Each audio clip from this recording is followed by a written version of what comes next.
പിതാവിന്റെയും പുത്രന്റെയും പരിശുദ്ധാത്മാവിന്റെയും നാമത്തിൽ ആമേൻ. അമ്മേ പരിശുദ്ധമേ, അമ്മേ പരിശുദ്ധമേ, ദൈവമാതാവേ, ദൈവമാതാവേ, കൃപാസനത്തിലൂടെ ഞങ്ങൾക്കും ഞങ്ങളുടെ ദേശത്തിനും അമ്മ മധ്യസ്ഥം തേടി തന്ന എല്ലാ അനുഗ്രഹങ്ങൾക്കും കൃപകൾക്കും ഞങ്ങളിപ്പോൾ ഹൃദയം നിറഞ്ഞ നന്ദി പറയുന്നു. അമ്മേ പരിശുദ്ധമേ, ദൈവമാതാവേ, 2004 ഡിസംബർ 7-ാം തീയതി ഉച്ചകഴിഞ്ഞ് 2:30 കൃപാസനത്തിൽ സംഭവിച്ച അമ്മയുടെ പ്രത്യക്ഷപ്പെടലിനെ കുറിച്ച് തിരുസഭയ്ക്ക് സമർപ്പിച്ചിരിക്കുന്ന പഠനരേഖകളുടെ മേൽ സഭാത്മകമായ പഠനം ആരംഭിക്കുവാൻ ഞങ്ങൾ പ്രാർത്ഥിക്കുന്നു.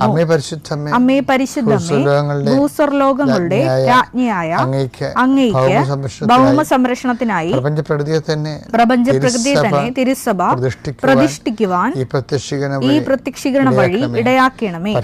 പരിശുദ്ധമ്മേ, ജപമാല മാതാവേ, സകല കൃപാസനം പ്രാർത്ഥനകളോടും ചേർത്ത് ഞങ്ങളിപ്പോൾ പ്രാർത്ഥിക്കുന്ന ഈ കുടുംബത്തിന്റെ പ്രത്യേക നിയോഗം പറമക്കളെ.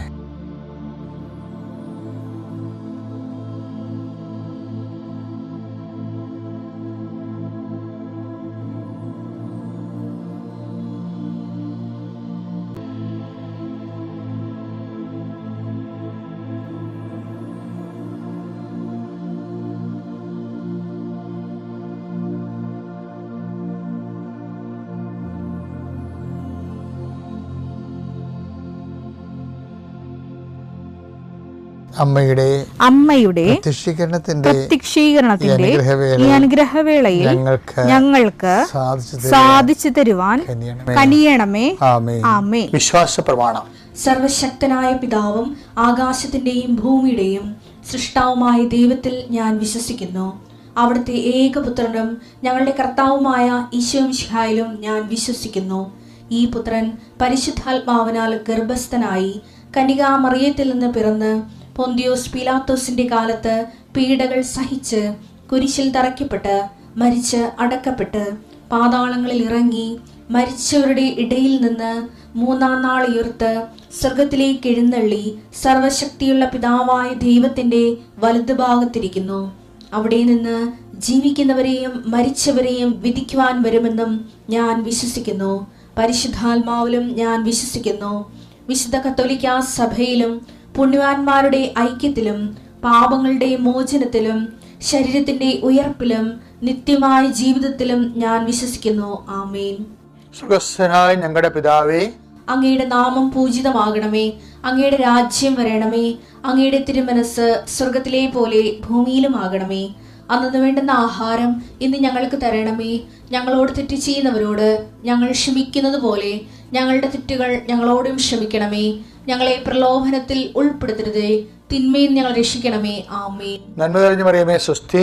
കർത്താവ് അങ്ങയുടെ കൂടെ സ്ത്രീകളിൽ അങ്ങ് അനുഗ്രഹിക്കപ്പെട്ടവളാകുന്നു. അങ്ങയുടെ ഉദരത്തിൻ ഫലമായി ഈശോ അനുഗ്രഹിക്കപ്പെട്ടവനാകുന്നു. പരിശുദ്ധ മറിയമേ, തമ്പുരാന്റെ അമ്മേ, പാപികളായ ഞങ്ങൾക്ക് വേണ്ടി ഇപ്പോഴും ഞങ്ങളുടെ മരണസമയത്തും തമ്പുരാനോട് അപേക്ഷിക്കണമേ. ആമേൻ. കർത്താവേ, നിന്റെ ഉന്നതമായ നാമത്തിന് സ്തോത്രം ചെയ്യുന്നു. കർത്താവേ, നിന്റെ വിശുദ്ധ പൗരോഹിത്യത്തെ മഹത്വപ്പെടുത്തണമേ.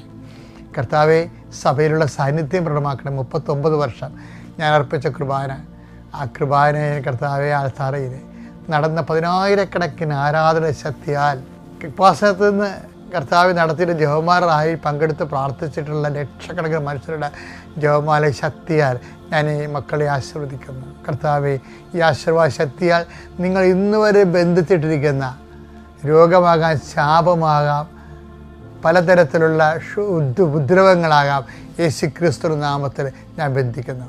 കർത്താവ് അത് അഴിഞ്ഞു മാറട്ടെ യേശുവിൻ്റെ നാമത്തിൽ. ആമേൻ. കർത്താവെ, അപ്പാ, സ്വർഗീയപ്പാ, അങ്ങേപുത്രൻ യേശുക്രിസ്തു നാമത്തിൽ ഞങ്ങൾ പ്രാർത്ഥിക്കുന്നു. അങ്ങയുടെ കൈകൾ അങ്ങയുടെ മക്കളുടെ മേൽ നീട്ടണമേ. അവരുടെ ഉദ്യമങ്ങളെ നീ ആശീർവദിക്കണമേ. അധ്വാനങ്ങളെ നീ അഭിവൃദ്ധിപ്പെടുത്തണമേ. അവരോട് വാക്ക് പറഞ്ഞവരെ, അവരുദ്ദേശിക്കുന്ന കാര്യങ്ങൾ, അവരുടെ ഡേറ്റ് ഇട്ടിരിക്കുന്ന ഡേറ്റുകളെ നീ ആശീർവദിക്കണമേ. നീ ഓർഡർ ചെയ്യണമെന്ന് പ്രാർത്ഥിക്കുന്നു. ഓരോ മക്കളും ഓരോ ഡേറ്റിനെ ഓർത്ത് ആശങ്കപ്പെടുന്നവരുണ്ട് ഈശോയെ. ആ ഡേറ്റ് ഒന്ന് കഴിഞ്ഞു കിട്ടാൻ വേണ്ടി കൊതിക്കുന്നവരുണ്ട് ഈശോയെ. ആ സമയത്തിൽ കർത്താവെ നിൻ്റെ സാന്നിധ്യം ഉണ്ടാകണം പ്രാർത്ഥിക്കുന്നു. സഞ്ചാരി മാതാവേ, സമയത്തിൻ്റെ അധികാരി, ദൈവത്തിൻ്റെ കരുണയുടെ പ്രതീകമേ, ദൈവത്തിൻ്റെ കരുണയുടെ അനുഭവ തലങ്ങളായി അമ്മേ അവർക്ക് വേണ്ടി മാധ്യസ്ഥം വഹിക്കണമേ. എൻ്റെ കർത്താവിൻ്റെ ഉന്നതമായ നാമത്തിൽ സഭയുടെ അധികാരത്തിൽ കുഞ്ഞുങ്ങളെ ഓർത്ത് വേദനിക്കുന്നവരെ, മദ്യപാനത്തിനും മയക്കുമരുന്ന് അടിപ്പെട്ട കുഞ്ഞുങ്ങളെ, ജയിലിലാകപ്പെട്ടുള്ള കുടുംബനാഥന്മാരും കുടുംബത്തിലുള്ളവരും അവരെ കർത്താവെ സമർപ്പിച്ച് പ്രാർത്ഥിക്കുന്നു. ഈശോ ഇപ്പം ജോലി നഷ്ടപ്പെടും, ഇന്ന് ജോലി നഷ്ടപ്പെടും കർത്താവ് എന്ന് പറഞ്ഞിട്ടുള്ളവരെ അങ്ങ് സന്ധിക്കണേ കർത്താവ്. അങ്ങേക്കറിയാം, അങ്ങ് നഷ്ടപ്പെടാതിരിക്കാൻ അവർ സന്ധിക്കാൻ അങ്ങേക്കറിയാം കർത്താവ്. അലഞ്ഞ് നടന്ന് പല ഇൻ്റർവ്യൂ പങ്കെടുത്തിട്ടും എല്ലാം റിജക്റ്റാകുന്ന മക്കളെ പ്രത്യേകം ഏറ്റെടുക്കണേ പ്രാർത്ഥിക്കുന്നു. ഈശോയെ പലതരത്തിലുള്ള സാമ്പത്തിക ബാധ്യതയൊക്കെ കൊടുക്കി തീർക്കാൻ വേണ്ടി ഡേറ്റ് ഇട്ട് അവർക്ക് അത് ഡേറ്റ് എല്ലാം കഴിഞ്ഞിട്ട് അവർ ഫോൺ വിളിച്ച് ഭീഷണിപ്പെടുത്തുന്നുണ്ടെങ്കിൽ നാളെ വരും നാളെയാണ് പറഞ്ഞിരിക്കുന്നതൊക്കെ പറയുമ്പോഴും വാന്നൊക്കെ പറയുമ്പോഴും ഒരു വഴിയും കാണാത്തവരുണ്ട്. അവരെ അന്ന് സന്ധിക്കണം കർത്താവ്. ഇന്ന് 6 മണിക്കുള്ളിൽ അവിടെ കാര്യത്തിൽ തീരുമാനം ഉണ്ടാകാൻ പരിശുദ്ധ ദൈവമാതാവിനെ ഞാൻ ഏൽപ്പിക്കുന്നു കർത്താവെ. കടകൾ നടത്തുന്നവരും അതുപോലെ തന്നെ പല വ്യവസായങ്ങൾ ചെയ്യുന്നവരും അവരുടെ എല്ലാ വിഷയങ്ങളുടെ മേലും അവർക്കെല്ലാം സമാധാന സന്തോഷത്തോടെയും കർത്താവ് ജോലി ചെയ്ത് ജീവിക്കാൻ വേണ്ടി അവരെ സഹായിക്കണമെന്ന് പ്രാർത്ഥിക്കുന്നു. എൻ്റെ കർത്താവിൻ്റെ ഉന്നതമായ നാമത്തിൽ കോളേജ് അഡ്മിഷന് വേണ്ടി പോകുന്നവർ, അതുപോലെ കോളേജിലെ ഉപരി വിദ്യാഭ്യാസവുമായി ബന്ധപ്പെട്ട് നടത്തുന്ന എല്ലാ ശ്രമങ്ങളും കർത്താവ് നിന്നെ ആശീർവദിക്കാൻ അനുഗ്രഹിക്കുകയും ചെയ്യട്ടെ. എൻ്റെ മക്കളെ, അതായത് ജീവിതം ഡിസൈൻ ചെയ്തിരിക്കുന്നത് ദൈവത്തെ കൂടി കക്ഷി ചേർത്തുകൊണ്ടാണ്. നമ്മൾ ബുദ്ധിയും ബോധമില്ലാതെ ദൈവത്തെ പുറന്തള്ളിക്കൊണ്ട് നമ്മുടെ ബുദ്ധി, നമ്മുടെ ആലോചന, നമ്മുടെ ശക്തി, നമ്മുടെ അനുഭവ പാരമ്പര്യം എന്നൊക്കെ പറഞ്ഞാൽ അതിനെ നമ്മൾ ബൈബിളിൽ ഗർവെന്നാണ് പറയണത്. ഈ ഗർവ് കാരണമാണ് പലപ്പോഴും നമ്മൾ പണി മേടിക്കുന്നത്. അപ്പം അതുകൊണ്ട് ഗർവില്ലാതെ ജീവിക്കാൻ ദൈവത്തെ കക്ഷി ചേർത്ത് മുന്നോട്ട് പോകാൻ വേണ്ടിയുള്ള വചനങ്ങൾ കേൾക്കാം. യോഹന്നാൻ 15:5 എടുത്തേ. എന്നെ കൂടാതെ നിങ്ങൾക്ക് ഒന്നും ചെയ്യാൻ കഴിയുകയില്ല. ഒരു നിത്യത എന്ന വിഷയം നമ്മുടെ ജീവിതത്തിൻ്റെ അൾട്ടിമേറ്റ് എയിമാണ്, ആത്യന്തിക ലക്ഷ്യമാണെങ്കിൽ അത് ക്രിസ്തുവിനെ കൂടാതെ ചെയ്യാൻ പറ്റത്തില്ല. നിങ്ങളവർക്ക് ഭക്ഷണം കഴിക്കാനില്ലേ, ജോലിക്ക് പോകണില്ലേ, കാറ് വാങ്ങിക്കുന്നില്ലേ, ഡ്രൈവ് ചെയ്യണില്ലേ, മനുഷ്യൻ റോക്കറ്റിൽ പോകണില്ലേ, പിന്നെ അതൊക്കെ യേശുവിനെ കൂടിയാണോ പോണത്? അങ്ങനെയുള്ള പൊട്ടൻ ചോദ്യങ്ങളല്ല, മറിച്ച് നിത്യതയുമായി ബന്ധപ്പെട്ട വിഷയം എന്താണ്? എന്നെ കൂടാതെ ആർക്കും പിതാവിൻ്റെ അടുക്കൽ എത്തുന്നില്ലെന്ന് പറഞ്ഞില്ലേ, അത് തന്നെയാണിത്. യോഹന്നാൻ 14:6 യേശു പറഞ്ഞു വഴിയും സത്യവും ജീവനും ഞാനാണ്. വഴിയും സത്യവും ജീവനും ഞാനാണ്. എന്നിലൂടെ അല്ലാതെ ആരും പിതാവിന്റെ അടുക്കിലേക്ക് വരുന്നില്ല. അതാണ് സംഭവം. ഇത് ഈ 14:6 15:5 ബേസിക്കായിട്ട് ഒരേ വചനമാണ്. എന്താണ്? ക്രിസ്തുവിനെ കൂടാതെ നിത്യതയെ ആഗ്രഹിക്കുന്നവരെ അവിടെ എല്ലാ കാര്യങ്ങളും ചെയ്യുമ്പോൾ ആ നിത്യത എന്നുള്ളത് സബ്ജക്റ്റ് വൈസിൻ്റെ ഇൻക്ലൂഡ് കണ്ടൻറ്റ് വൈസിൻ്റെ ഇൻക്ലൂഡ് ചെയ്യണം. അതിനതൊരു ഭാഗമായി നമ്മുടെ എല്ലാ ജീവനകളുടെയും കൂടെ ഈ നിത്യതയുടെ നൂല് കയറിപ്പോകണം. അതൊരു സ്പൈനൽ കോഡാണ്. ആ നട്ടലിൻ്റെ അകത്തുകൂടി സ്പൈനൽ കോഡ് പോണ പോലെ ആയിരിക്കണം. നിത്യത ആഗ്രഹിക്കുന്ന മനുഷ്യൻ്റെ കൂടെ എല്ലാം ഇത് കൂടി പോകും. എന്താണ്? ക്രിസ്തു കൂടി പോകണം. നിത്യതയാണ് അവിടെ ഉദ്ദേശിക്കുന്നത്. അപ്പോൾ ഈ ജീവിതത്തിൽ അത് അവിഭാജ്യമായ ഘടകമാണ്. നിത്യതയെ പരാമർശിക്കാതെ അധികരിക്കാതെ നമുക്ക് ജീവിക്കാൻ പറ്റത്തില്ല. അതാണ് അതിൻ്റെ ഉദ്ദേശം. ദൈവപിതാവിനും പരിശുദ്ധ അമ്മയ്ക്കും തിരുക്കുമാരനും 1000 നന്ദി. എൻ്റെ പേര് ലൈബി. ഞാൻ ഗോവയിൽ നിന്നാണ് വരുന്നത്. ഞാൻ 2023 ഏപ്രിൽ മാസമാണ് ഉടമ്പടി എടുത്തത് ആദ്യമായിട്ട്. എനിക്ക് കിട്ടിയ വലിയൊരു അത്ഭുതം പറയാനാണ് ഞാനിവിടെ വന്നത്. 2025 ഫെബ്രുവരി മാസം 7-ാം തീയതി ഞാൻ ഇസ്രയേലിലാണ് ജോലി ചെയ്യുന്നത്. അവിടെ വെച്ച് എൻ്റെ കണ്ണിന് പെട്ടെന്നൊരു കാഴ്ച മങ്ങി. ഞാൻ കണ്ണ് അടച്ച് തുറന്നപ്പോൾ അത് പെട്ടെന്ന് എന്തോ കണ്ണിൽ മഷി കലർന്നതായിട്ട് എനിക്ക് ഫീൽ ചെയ്തു.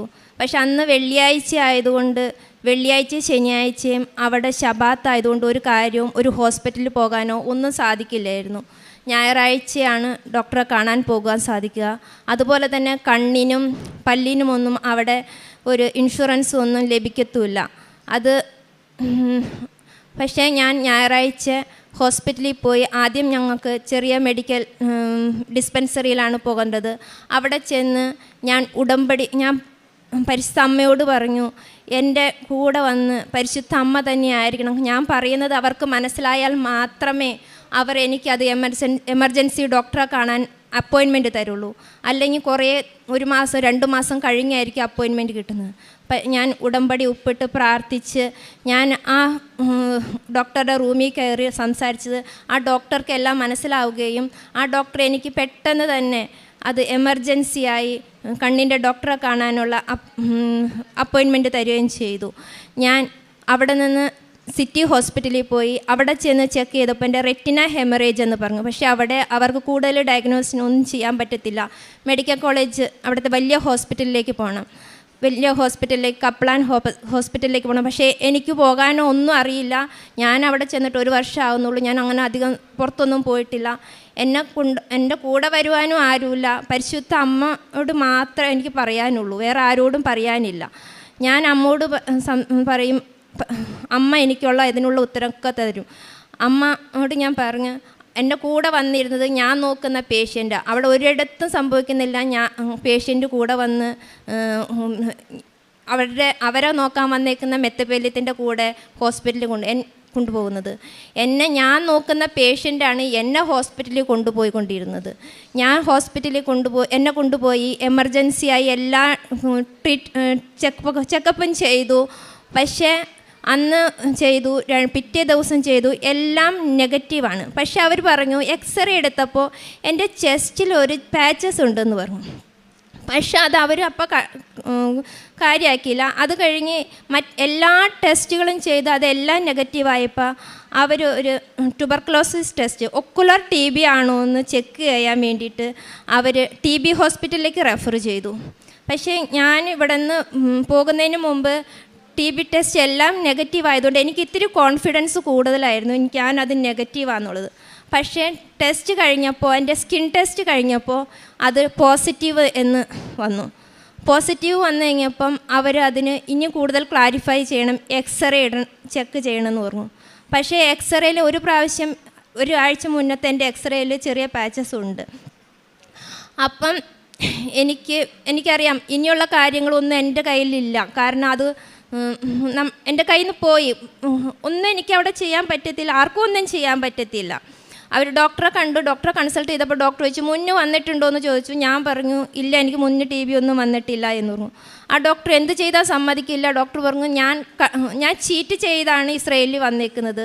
ഞാൻ എംബസിനെ എല്ലാം ചീറ്റ് ചെയ്തു. എൻ്റെ എംബസിയിൽ നിന്ന് അവർ എൻ്റെ മുന്നിൽ തന്നെ ഇരുന്ന് എൻ്റെ അവിടുത്തെ സീനിയേഴ്സ് ഓഫീസേഴ്സിനെ എല്ലാം വിളിച്ചു, എംബസിയിൽ നിന്ന് എൻ്റെ ഡീറ്റെയിൽസ് എല്ലാം എടുക്കാൻ വേണ്ടിയിട്ട്. എൻ്റെ ഡീറ്റെയിൽസ് എടുത്ത് എൻ്റെ ഇതെല്ലാം ക്ലാരിഫൈ ചെയ്ത് എന്നെ അന്ന് തന്നെ ഡീപ്പോർട്ട് ചെയ്യുമെന്നുള്ള രീതിയിലായിരുന്നു അവർ പ്രവർത്തിച്ചത്. അപ്പോൾ എൻ്റെ കൂടെ വന്ന എൻ്റെ അമ്മച്ചി അവരോട് ചോദിച്ചു, എന്നെ കൂടെ നിർത്തുന്നതിൽ അവർക്കെന്തെങ്കിലും ഇനി ബുദ്ധിമുട്ടുണ്ടോയെന്ന്. കാരണം അവരും ഒരു രോഗിയാണ്. TB എന്ന് വെച്ചാൽ ക്ഷയരോഗത്തിൻ്റെയാണ്, അത് മറ്റുള്ളവർക്കും പകരാൻ സാധ്യതയുള്ളതാണ്. അപ്പം ഡോക്ടർ പറഞ്ഞു, എക്സ്റേ എടുത്ത് നോക്കിയിട്ട് ഞാൻ ക്ലാരിഫൈ ചെയ്യാമെന്ന്. എക്സ്റേക്ക് ഞാൻ പോയിപ്പോൾ ആ എക്സ്റേ റൂമിൽ ഉടമ്പടിയിട്ട് പ്രാർത്ഥിച്ചിട്ട് ഞാൻ പറഞ്ഞു, എൻ്റെ ചെസ്റ്റിൻ്റെ എക്സ്റേ എനിക്ക് വേണ്ട, പരിശുദ്ധ അമ്മയുടെ ചെസ്റ്റിൻ്റെ എക്സ്റേ എനിക്ക് വേണം.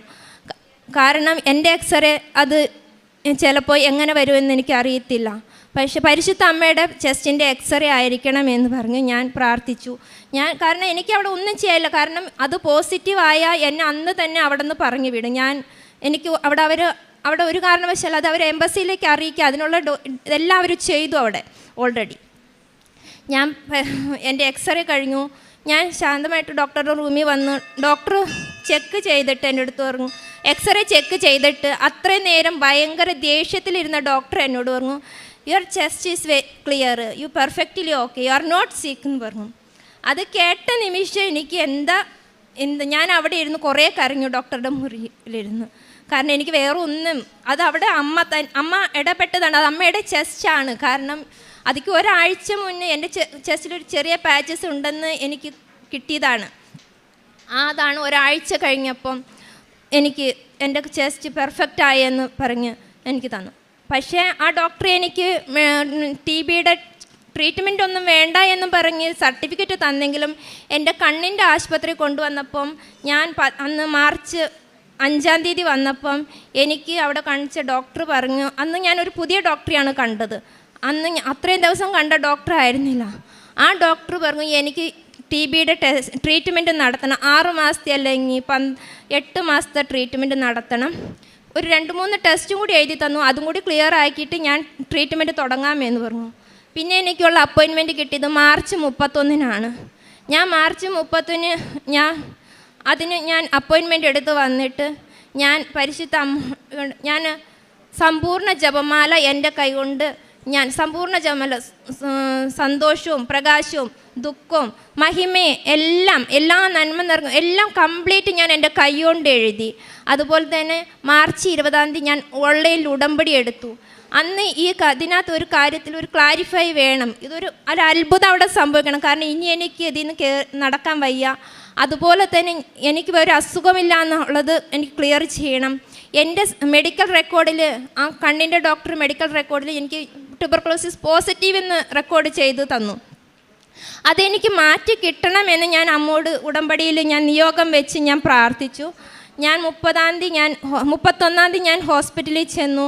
അവിടെ ചെന്നപ്പം ഞാൻ ആഗ്രഹിച്ച് എൻ്റെ ആദ്യമേ ഫോളോ അപ്പ് ചെയ്തിരുന്ന ഡോക്ടറെ തന്നെ എനിക്ക് കാണാൻ കിട്ടി. അന്ന് ഞാൻ അമ്മോട് ഒരു നിയോഗം ഒരു അടയാളം ചോദിച്ചായിരുന്നു. ഞാൻ പറഞ്ഞായിരുന്നു നീല കളറുള്ള വസ്ത്രമിട്ട ഡോക്ടർ ആയിരിക്കണം എൻ്റെ അടുത്ത് എന്നെ ചെക്ക് ചെയ്യാൻ വരണ്ടേന്ന്. അതുപോലെ തന്നെ നീല വസ്ത്രം ഉള്ള ഒരു ഡോക്ടർ എൻ്റെ ആദ്യമേ ഫോളോ അപ്പ് ചെയ്തിരുന്ന ഡോക്ടർ, ആ ഡോക്ടർ തന്നെ എൻ്റെ ചെക്ക് ചെയ്തിട്ട് പറഞ്ഞു നിനക്ക് ഒരു ഹെൽത്ത് വൈസ് നീ ഓക്കെയാണ്. പിന്നെ എന്തുകൊണ്ട് ഇത് സംഭവിച്ചു എന്ന് നമുക്ക് ഇതുവരെ കണ്ടെത്താൻ പറ്റിയിട്ടില്ല. അത് ചിലപ്പം എത്ര ഹെൽത്തി ആയവരാണെങ്കിലും ചിലപ്പോൾ എന്തെങ്കിലും ഹെവി എടുത്ത് പൊക്കുകയോ അതുപോലെ തന്നെ എന്തെങ്കിലും ചിലപ്പോൾ എനിക്ക് ഇച്ചിരി ഉറക്കത്തിൻ്റെ പ്രശ്നം ഉണ്ടായിരുന്നു, അതുകൊണ്ട് അങ്ങനെ സംഭവിച്ചതാകാനേ സാധ്യത. അതുപോലെ എൻ്റെ മെഡിക്കൽ റെക്കോർഡിൽ നിന്ന് ഞാൻ ട്യൂബർകുലോസിസ് പോസിറ്റീവ് എന്ന് ആ ഡോക്ടർ കംപ്ലീറ്റ്ലി മാറ്റി തന്നു എനിക്ക്. അത് ഇനി അങ്ങനെ വരാണെങ്കിൽ എനിക്ക് റിപ്പീറ്റ് ടെസ്റ്റ് ചെയ്തിട്ട് മാത്രമേ ഇനി അതിൻ്റെ ട്രീറ്റ്മെൻറ്റ് നടത്തത്തുള്ളൂ എന്ന് പറഞ്ഞു.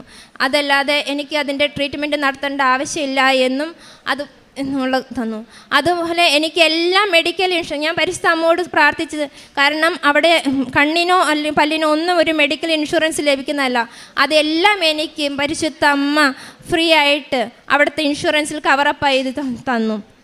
അത് ഒരു അത്ഭുതകരമായി എല്ലാ കാര്യങ്ങളും. അതുപോലെ ഞാൻ ഇന്നലെ LFE പോയി ഞാൻ ലിറ്റിൽ ഫ്ലവർ അങ്കമാലി കണ്ണാശുപത്രിയിൽ പോയി കണ്ണ് ഒന്നും കൂടി ഞാൻ ചെക്കപ്പ് ചെയ്തു. ആ ഡോക്ടേഴ്സും പറഞ്ഞു എൻ്റെ കണ്ണറ് 90% ക്ലിയറായി. കാരണം എനിക്ക് അന്ന് സംഭവിക്കുന്ന സമയത്ത് എനിക്ക് ബൈബിൾ പോലും വായിക്കാൻ പറ്റത്തില്ലായിരുന്നു. എൻ്റെ കണ്ണിൻ്റെ കാഴ്ച പൂർണ്ണമായിട്ട് പോയായിരുന്നു, ഇടത്ത് കണ്ണിൻ്റെ. അപ്പം ഇപ്പം എൻ്റെ കണ്ണിന് 90% കാഴ്ച കിട്ടി. എനിക്ക് വായിക്കാനും എല്ലാം ഒരു കുഴപ്പമില്ല. ഇപ്പം ഞാൻ പെർഫെക്റ്റ്ലി ഓക്കെയാണ്. പിന്നെ എൻ്റെ രണ്ടാമത്തെ സാക്ഷ്യം എന്ന് പറഞ്ഞാൽ ഞാൻ ഇസ്രായേലിൽ പോകാൻ വേണ്ടിയിട്ട് ഞാൻ 2023-ലാണ് ഞാൻ ഉടമ്പടി എടുത്തത്. പക്ഷെ അതിക്ക് മുന്നേ ഞാൻ പോകാൻ ശ്രമിച്ചപ്പോൾ എനിക്ക് ഒരു സർട്ടിഫിക്കറ്റ് ഉണ്ടായില്ല. കാരണം ഞാൻ കേരളത്തിൽ ജനിച്ച് കർണാടകയിലേക്ക് കല്യാണം കഴിച്ച് പോയി ഗോവയിലാണ് ജീവിക്കുന്നത്. ഞങ്ങൾക്കൊരു അഡ്രസ് പ്രൂഫ്, ഒരു സ്വന്തമായിട്ട് വീടോ ഒരു അഡ്രസ് പ്രൂഫോ എങ്ങുമില്ല. അപ്പം അതുകൊണ്ട് ഞങ്ങളുടെ കയ്യിൽ ഒരു ഡോക്യുമെൻ്റ് ഇല്ല. എനിക്കൊരു ബർത്ത് സർട്ടിഫിക്കറ്റ് പോലും ഇല്ലായിരുന്നു, കാരണം എന്നെ പ്രസവിച്ചത് വീട്ടിലാണ്. പിന്നെ എൻ്റെ സ്കൂൾ സർട്ടിഫിക്കറ്റിൽ ഒരു ഡേറ്റ്, പള്ളിയിലെ സർട്ടിഫിക്കറ്റിൽ ഒരു ഡേറ്റ് എന്നുള്ള നിലയിലായതുകൊണ്ട് എൻ്റെ കാര്യങ്ങളൊന്നും നടക്കില്ലായിരുന്നു. ഞാൻ ഇവിടെ വന്ന് ഉടമ്പടി എടുത്തതിന് ശേഷം എനിക്ക് നടക്കില്ല എന്ന് പറഞ്ഞ ഏജൻറ്റ് എന്നെ തിരിച്ച് വിളിക്കുകയും എനിക്ക് ബർത്ത് സർട്ടിഫിക്കറ്റ് ഇല്ലെങ്കിലും പഞ്ചായത്തിൽ നിന്ന് ലഭിക്കുന്ന ഒരു നോൺ അവൈലബിലിറ്റി സർട്ടിഫിക്കറ്റ് വെച്ച് അഫിഡവിറ്റ് തയ്യാറാക്കിയാൽ നിനക്ക് പോകാമെന്ന് പറയുകയും അങ്ങനെ ഞാൻ സർട്ടിഫിക്കറ്റുകളെല്ലാം ശരിയാക്കി, പിന്നെ എൻ്റെ പാസ്പോർട്ടും എല്ലാം ശരിയാക്കി എനിക്ക് 2024 ജനുവരി 12-ാം തീയതി ഇസ്രായേലിന് പോകാൻ സാധിച്ചു. എൻ്റെ മൂന്നാമത്തെ സാക്ഷ്യം, ഞാൻ ഇസ്രായേലിൽ ചെന്നതിന് ശേഷം എനിക്ക് 2.5 മാസം കഴിയുമ്പോൾ എൻ്റെ ജോലി റിസൈൻ ചെയ്യേണ്ട വന്നു. പക്ഷേ എനിക്ക് അവിടെ ആരെയും പരിചയമില്ല, ഞാൻ പുതിയതാണ്. എനിക്ക് ആകെ പരിചയമുള്ള ഒരു ചേട്ടനുണ്ടായിരുന്നു, നാട്ടിലോട്ട് വരികയും ചെയ്തു. എന്നെ ഹെൽപ്പ് ചെയ്യാൻ അവിടെ ആരുമില്ല. ഞാൻ എൻ്റെ റിസൈൻ കൊടുത്തതിന് ശേഷം ഞാൻ എൻ്റെ ഒരു കൂട്ടുകാരിയോട് വിളിച്ച് സംസാരിച്ച് വച്ച് അപ്പം തന്നെ അവൾ എനിക്ക് തിരിച്ചു വിളിച്ചിട്ട് പറഞ്ഞു, എടി നിനക്ക് എൻ്റെ കൂടെ ഇപ്പോൾ ഈ വണ്ടിയിലുണ്ടായിരുന്നു, അവൾക്കും അറിയത്തില്ലായിരുന്നു അതൊരു മലയാളിയാണ് അവളുടെ കൂടെ വണ്ടിയിലുണ്ടായിരുന്നതെന്ന്. ഉണ്ടായിരുന്ന ചേട്ടനാ, നിനക്ക് എങ്ങും ജോലി കിട്ടിയില്ല എന്നുണ്ടെങ്കിൽ ആ ചേട്ടനെ വിളിച്ചാൽ മതി, ആ ചേട്ടൻ ജോലി ശരിയാക്കി തരാമെന്ന് പറഞ്ഞു. പക്ഷെ ഞാൻ ആ നമ്പറിൽ വിളിക്കാനൊന്നും പോയില്ല. പക്ഷെ ഞാൻ ജോലി ഇറങ്ങി 2-3 ദിവസം ഞാൻ എൻ്റെ കഴിവുകൊണ്ട് ഞാൻ എൻ്റെ ഏജൻസി വഴിയൊക്കെ ശ്രമിച്ചു. പക്ഷെ എനിക്ക് കിട്ടുന്നില്ല. പരിശുദ്ധ അമ്മയോട് ഞാൻ നിരന്തരമായിട്ട് 7 പ്രത്യക്ഷീകരണ പ്രാർത്ഥന 7 പ്രാവശ്യം ഞാൻ എന്നും ചൊല്ലും. അത് ചൊല്ലിക്കൊണ്ടിരുന്ന് അത് ചൊല്ലിക്കഴിഞ്ഞ് എഴുന്നേറ്റപ്പോഴാണ് എനിക്ക് ഈ കോണ്ടാക്റ്റ് നമ്പർ കിട്ടുന്നത്. ഞാൻ എന്നിട്ട് ആ 2-3 ദിവസം ജോലിയില്ലാതൊക്കെ നടന്നു കഴിഞ്ഞ് ഞാൻ ആ നമ്പറിൽ വിളിച്ചു. അപ്പോൾ ആ ചേട്ടൻ എൻ്റെ അടുത്ത് പറഞ്ഞു, അവർക്ക് ലേഡീസ് മാത്രം നടത്തുന്ന ഹോസ്റ്റലുണ്ട്, അങ്ങോട്ട് പോരെ, അവിടേക്ക് വന്നാൽ ഞാൻ ജോലി ശരിയാക്കി തരാമെന്ന് പറഞ്ഞു. ഞാൻ പരിശുദ്ധ അമ്മ, കാരണം പരിശുദ്ധ അമ്മയോട് ഞാൻ പ്രാർത്ഥിച്ച് എഴുന്നേറ്റപ്പോൾ കിട്ടിയ എനിക്കൊരു നമ്പറാണ്. അമ്മയിലെ മുന്നിൽ കണ്ടുകൊണ്ട് ഞാൻ അങ്ങോട്ട് പോയി. കാരണം എനിക്ക് അവിടെ ആരെയും പരിചയമില്ല. ഞാൻ ചെന്നിട്ട് 2.5 മാസമേ ആയിട്ടുള്ളൂ. എനിക്ക് ഒരു സ്ഥലവും പരിചയമില്ല. ഞാൻ ചെന്നു. ആ ചേട്ടൻ റോണി എന്ന് പറയുന്ന ആ ചേട്ടൻ അവരുടെ ഹോസ്റ്റൽ, ലേഡീസിൻ്റെ ഹോസ്റ്റലിലേക്ക് എനിക്ക് അക്കോമഡേഷൻ തന്നു. അവിടെ ചെന്നപ്പോൾ എന്നെപ്പോലെ തന്നെയുള്ള മറ്റൊരു കുട്ടി ഉണ്ടായിരുന്നു. അവരെ കണ്ടപ്പം, കാരണം അവളും ജോലി ഇറങ്ങിയിട്ട് പുതിയ ജോലി അന്വേഷിക്കുന്നതായിരുന്നു. ഞാൻ ചെന്നത് അവളെ കണ്ടപ്പോൾ എനിക്കിത്തിരി സന്തോഷമായി. കാരണം ഒന്ന് സംസാരിക്കാൻ ഒരാളായി എന്നുള്ളത്. കാരണം അതുവരെ ഞാൻ ഭയങ്കര വിഷമത്തിലായിരുന്നു. എനിക്ക് എന്തെന്നറിയില്ലാത്ത ഛർദ്ദിക്കാൻ വരിക, ഒരു വല്ലാത്ത അവസ്ഥയായിരുന്നു. എത്ര മരുന്ന് കഴിച്ചിട്ടും കാരണം ഞാൻ എന്തിനാ മരുന്ന് കഴിക്കുന്നതിനോ എന്തിനാ കരയുന്നതെന്നോ ഒന്നും അറിയത്തില്ല. ഒരു ജോലി നഷ്ടപ്പെട്ടപ്പോൾ അവിടെ ആരും സഹായിക്കാനില്ലാത്ത ഒരവസ്ഥയിൽ എന്തൊക്കെയോ ഒരു ഇതായിരുന്നു. പക്ഷെ അവിടെ ചെന്ന് വെള്ളിയാഴ്ചയായിരുന്നു. അതുപോലെ വെള്ളിയും ശനി അവിടെ ഒരു കാര്യം നടക്കത്തില്ല. ഞായറാഴ്ച എന്നെ ഒരു ഓഫീസിൽ കൂട്ടിക്കൊണ്ടുപോയി. ഓഫീസിൽ ഞാൻ അവിടെ ചെല്ലുമ്പോൾ ഉടമ്പടി ഉപ്പിട്ട് ഞാൻ പ്രാർത്ഥിച്ച് ഇനി എനിക്ക് കയറി ഇറങ്ങാതെ ഒരു ജോലി ഇവിടെ തന്നെ ലഭിക്കണമെന്ന് ഞാൻ പ്രാർത്ഥിച്ചാണ് ഞാൻ ചെന്നത്. അതുപോലെ തന്നെ എനിക്ക് അന്ന് തന്നെ ഒരു ജോലി ലഭിക്കുകയും അവർ എന്നെ ഒരു നല്ലൊരു, ഞാൻ ആഗ്രഹിച്ച പോലെ തന്നെ എനിക്കൊരു നല്ല പേഷ്യൻറ്റിനെ തന്ന് എന്നെ അനുഗ്രഹിച്ചു. അപ്പം ഞാൻ മനസ്സിലൊരു ഇത്തിരി ശമ്പളം ഞാൻ കൂടുതലൊന്നും ആഗ്രഹിച്ചില്ല. കാരണം അതിനുള്ള യോഗ്യത എനിക്കില്ല എന്നറിയാം. ഞാൻ ഇത്തിരി ശമ്പളം ഞാൻ ഇത്തിരി കൂട്ടി തന്നാൽ എൻ്റെ കാര്യങ്ങളെല്ലാം നടക്കുമല്ലോ മാതാവേ എന്ന് പ്രാർത്ഥിച്ചായിരുന്നു. പക്ഷെ ഞാൻ ആഗ്രഹിച്ചതിലും കൂടുതൽ പരിശുദ്ധ അമ്മ എനിക്ക് നൽകി എന്നെ സമൃദ്ധമായി അനുഗ്രഹിച്ചു അവിടെ. അതുപോലെ തന്നെ എൻ്റെ ഉടമ്പടി വസ്തുക്കൾ ഉപയോഗിച്ച് എൻ്റെ മകളുടെ 2 കണ്ണിൻ്റെ സൈഡിലും ചെറുപ്പം മുതലേ പാലുണ്ണി ഉണ്ടായിരുന്നു. അത് കണ്ണിൻ്റെ സൈഡിലായതുകൊണ്ട് ഒന്നും ചെയ്യാൻ സാധിക്കത്തില്ലായിരുന്നു. പക്ഷെ ഞാൻ ഉടമ്പടി വസ്തുക്കൾ ഉപയോഗിച്ച് ഉടമ്പടി തൈലം തേച്ച് പ്രാർത്ഥിക്കുന്നതിൻ്റെ ഫലമായി പ്രാർത്ഥിച്ച് ഒരാഴ്ചയെ ഞാൻ പ്രാർത്ഥിച്ചുള്ളൂ. അത് പൂർണ്ണമായിട്ട് അത് മാറിപ്പോയി. അത് രണ്ടും അവൾക്കൊരു പാട് പോലും അവശേഷിക്കാതെ അത് മാറിപ്പോയി. അതുപോലെ ഒരു ചേച്ചിക്ക് അവിടെ ബ്ലീഡിങ്, ഭയങ്കര ഹെവി ബ്ലീഡിങ് ആയിട്ട് ആ ചേച്ചിക്ക് ജോലി ചെയ്യാനൊന്നും വയ്യ എന്ന് പറഞ്ഞപ്പോൾ എൻ്റെ അടുത്ത് വിളിച്ച് പറഞ്ഞപ്പോൾ ഞാൻ പെട്ടെന്ന് ഉടമ്പടി തൈലവും കൊണ്ട് ആ ചേച്ചിയുടെ അടുത്ത്, ഉടമ്പടി ഉപ്പും ഉടമ്പടി തൈലവും ആ ചേച്ചിയുടെ അടുത്ത് കൊണ്ട് ചെന്ന് ഉടമ്പടി തൈലം കുരിച്ചിട്ട് ആ ചേച്ചിയുടെ വയറ്റിൽ പ്രാർത്ഥിക്കുന്നതിൻ്റെ ഫലമായിട്ട് ആ ചേച്ചിക്ക് ആ ബ്ലീഡിങ് പൂർണ്ണമായിട്ട് നിന്ന് കിട്ടി. പിന്നെ എൻ്റെ പ്രേക്ഷിത പ്രവർത്തനം എന്ന് പറഞ്ഞാൽ ഞാൻ കൃപാസനം പത്രം ഇംഗ്ലീഷിലും മലയാളത്തിലും കന്നഡയിലും എല്ലാം വാങ്ങിച്ചു കൊണ്ടുപോയി കർണാടകത്തിൽ കൊടുക്കും. അതുപോലെ ഗോവയിൽ ഞങ്ങൾ കൊടുക്കും. ഗോവയിൽ എല്ലായിടത്തും ഇംഗ്ലീഷാണ് ഞങ്ങൾ കൊടുക്കുന്നത്. അതുപോലെ മലയാളത്തിലും കൊടുക്കും. പിന്നെ ഇവിടെ നാട്ടിൽ വരുമ്പോൾ പള്ളികളിൽ പോകുമ്പോൾ അവിടെ പള്ളികളിലൊക്കെ ഇരിക്കുന്ന പേപ്പറുകൾ എടുത്തുകൊണ്ടുപോയി ഹോസ്പിറ്റലിലെല്ലാം കൊണ്ട് കൊടുക്കാറുണ്ട്. പിന്നെ ഞങ്ങൾ കാരുണ്യപ്രവർത്തികളായിട്ട് എൻ്റെ മുന്നിൽ അറിയുന്നതായിട്ടും അറിയാത്തവരായിട്ടും സഹായം അഭ്യർത്ഥിച്ച് വരുന്നവരെ എൻ്റെ കഴിവിനൊത്ത് ഞാൻ സഹായിക്കുന്നുണ്ട്. അതുപോലെ ഞാൻ പൊതിച്ചോറ് നൽകി ഗോവയിൽ വെച്ച് പൊതിച്ചോറുണ്ടാക്കി ഞാൻ കൊടുത്തിരുന്നു. ഇതൊക്കെയാണ് എൻ്റെ ഉടമ്പടി. അമ്മയ്ക്കും തിരുക്കുമാരനും 1000 നന്ദി. ഇവിടെ വന്ന് എനിക്ക് ഈ സാക്ഷ്യം പറയാനുള്ള കൃപ നൽകിയതിനെ ആത്മീയമായിട്ടുള്ള എൻ്റെ ചേഞ്ച് എന്ന് പറഞ്ഞാൽ, ഞാൻ ആദ്യം